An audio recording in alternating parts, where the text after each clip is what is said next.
17 বছরের এক কিশোর, সে মেনে চলত হিটলারের আদর্শ। হাতে বন্দুক, টার্গেট ডোনাল্ড ট্রাম্প, এবং সে নিজের বাবা মাকেও হত্যা করে।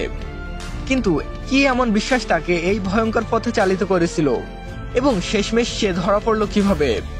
জানতে হলে পুরো ভিডিওটি দেখতে হবে। তার আগে আপনি যদি এই চ্যানেলটিতে নতুন হয়ে থাকেন তাহলে অবশ্যই চ্যানেলটিকে সাবস্ক্রাইব করে দিবেন। ডোনাল্ড ট্রাম্প মার্কিন যুক্তরাষ্ট্রের 47তম এবং সাবেক 45তম রাষ্ট্রপতি। 2025 সালের দ্বিতীয় মেয়াদে দায়িত্ব গ্রহণের পর গুরুতর হত্যাচেষ্টার একটি ঘটনায় তিনি আলোচনায় আসেন। এই ষড়যন্ত্রের মূল অভিযুক্ত ছিলেন উইসকনসিনের 17 বছরের কিশোর নিকিতা ক্যাপাস। অভিযোগ অনুসারে ট্রাম্পকে হত্যার পরিকল্পনার অংশ হিসেবে নিকিতা তার 51 বছর বয়সী সৎ বাবা ডোনাল্ড মেয়ার এবং 35 বছর বয়সী মা তানিয়ানা ক্যাশপকে 2025 সালের 11 ফেব্রুয়ারি নিজ বাড়িতে গুলি করে হত্যা করে।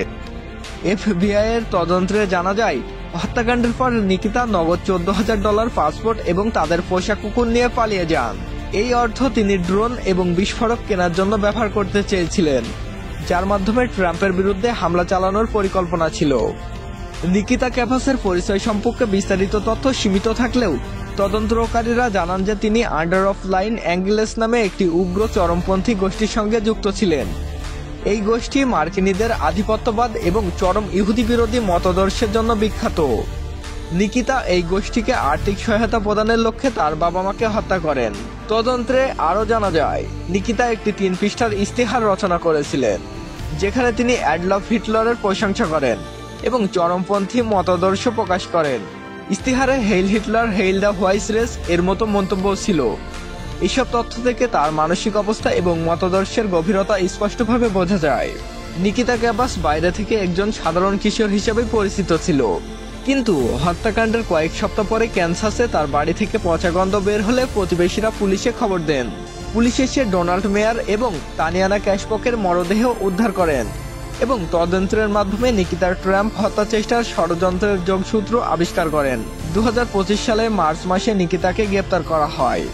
এই ঘটনাটি মার্কিন যুক্তরাষ্ট্রে ব্যাপক আলোড়ন সৃষ্টি করে, কারণ এটি কেবল একটি পারিবারিক হত্যাকাণ্ড ছিল না, বরং একটি সম্ভাব্য সন্ত্রাসী হামলার প্রস্তুতির অংশ ছিল।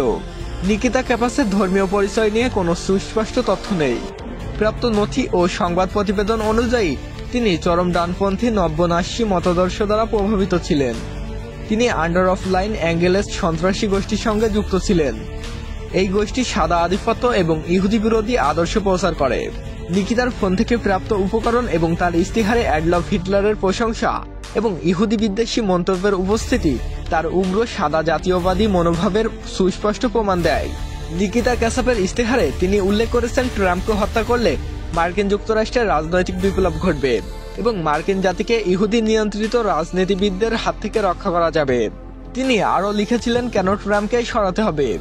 এটা বেশ স্পষ্ট যে রাষ্ট্রপতি এবং সম্ভবত ভাইস প্রেসিডেন্টকে সরিয়ে দিলে নিশ্চিতভাবে কিছু বিশৃঙ্খলা সৃষ্টি হবে।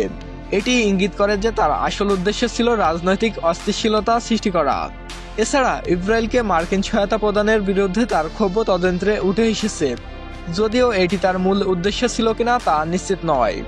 নিকিতা টেলিগ্রামের মাধ্যমে এক রুশভাষী ব্যক্তির সঙ্গে যোগাযোগ করেছিলেন এবং তার পরিকল্পনার কথা সহপাঠীদের সঙ্গেও ভাগ করেছিলেন। এমনকি 10টি সম্মিলিত হামলার পরিকল্পনার কথাও প্রকাশ্যে এসেছিল। নিকিতার এই অপরাধ শুধু তার পরিবারে নয়, বরং সমগ্র যুক্তরাষ্ট্রের রাজনৈতিক এবং সামাজিক পরিবেশে গভীর দাগ ফেলেছে। একজন কিশোর কিভাবে এত চরমপন্থী হয়ে উঠল তা নিয়ে নতুন করে উদ্বেগ দেখা দিয়েছে। বর্তমানে তদন্ত চলছে এবং নিকিতার বিচার প্রক্রিয়া কঠোরভাবে পরিচালিত হবে বলে প্রত্যাশা করা হচ্ছে। এই ঘটনা আবারও মনে করিয়ে দিল রাজনৈতিক নেতৃত্বের প্রতি ক্রমবর্ধমান চরমপন্থা এবং ঘৃণার মনোভাব কিভাবে বিপজ্জনক রূপ নিতে পারে। তো ভিডিওটি বন্ধুদের সঙ্গে শেয়ার করতে ভুলবেন না এবং আপনার মতামত কমেন্ট বক্সে জানান। ধন্যবাদ সবাইকে এতক্ষণ সঙ্গে থাকার জন্য।